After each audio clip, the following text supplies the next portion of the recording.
Welcome to another episode of Rod Goes Vlog. And today is the 6th of September 2024. It's a Friday. I want to talk today about three things. The first one is a TV show that just came out on Netflix called The Perfect Couple. The second one is about Apple Fitness Plus, the app from Apple. And the third topic is about podcasting and content creation and just recording audio. Let's get started. The show on Netflix that I'm watching at the moment is The Perfect Couple. It is a star-studded show with Nicole Kidman, Liv Schreiber, the daughter from Bono. So there's this woman who is the daughter, Bono's daughter, I forgot her name, but she's there, and a few others who you might have seen somewhere else before. It is apparently based on a book, as it is often today these days, where there is no original IP, but rather everything is an adaptation of something. And the premise is simple. It's a wealthy family based in Nantucket, where the patriarch is Liv Schreiber, the matriarch is Nicole Kidman, and one of their children is about to get married to Bono's daughter. And all of a sudden there is a murder during the wedding. The show is about clarifying so who is the murderer, what's going on, and so on. But also it has some elements of shows with social critique that are so popular these days, like The White Lotus and so on. Maybe less accentuated, so it's still not that. It's more of less like a detective mystery show rather than really social critique, but there is some of that. So far, I would say it is entertaining. It is something that, of course, will not be memorable. I do not think it will have the same impact as, for example, The White Lotus did. But if you have Netflix, if you're bored and you have nothing else better to do, well, I would say this is a good time to just spend your time. The second topic of the day, which is Apple Fitness Plus. If you want to get in shape, if you want to exercise, but you can't afford a gym, or you don't want to go to a gym, and also you want to do this in a simple and convenient manner, then I can only recommend you to use Apple Fitness Plus. I'm impressed how simple but yet entertaining and varied this application is. I never get bored with the workouts. There is so much to do.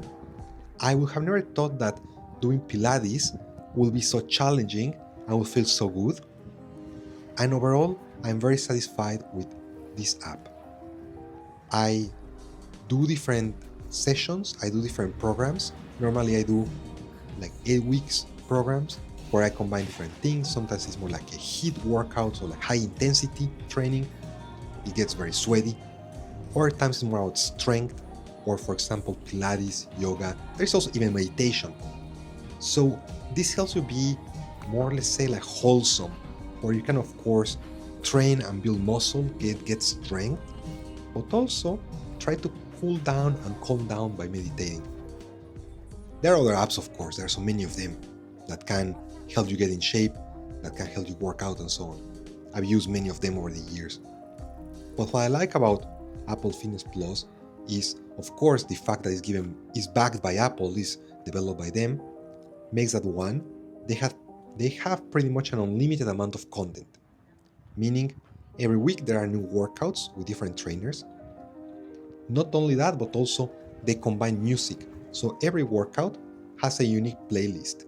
And that's very entertaining, because this way I also discover new music, but also I get to revisit music of previous decades, the 80s, the 90s, music that used to be on the radio during my childhood, or that I used to like 20 years ago and so on.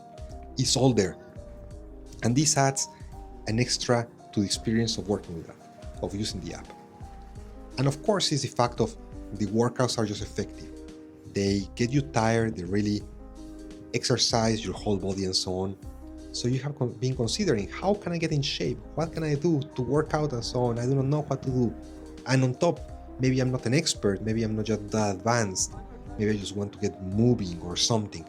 Well, using Apple Fitness Plus is definitely a great option. And the third topic is content creation, specifically on podcasts. Today, I went through a rabbit hole on what can I do to improve the audio on my podcast. Because you might not know it, but I have a podcast with two friends called The Chris Rodmack Show. It's a weekly podcast where we discuss about AI, mostly from a business perspective, mostly from the perspective of a practitioner. We do not really get technical at all. And the show slowly is finding an audience. People are liking it. People are engaging with us. It's becoming a thing of its own. Of course, we're very far from being one of these massive podcasts, but who knows, maybe in a few years we could be there. And to enhance experience, it's important to have good audio. I would say that from the three of us, I will argue that I'm the one with the worst possible audio. Why? Because I feel that my room is quite echoey. Maybe you can hear it right now. I'm in the same room and I feel that there is so much echo. Not only that, but also the microphone that I'm using could be better. And also, compared to like professional setups, I do not use any type of enhancement in terms of like a mixer, a cloud lifter, and all these other gadgets that podcasters are using.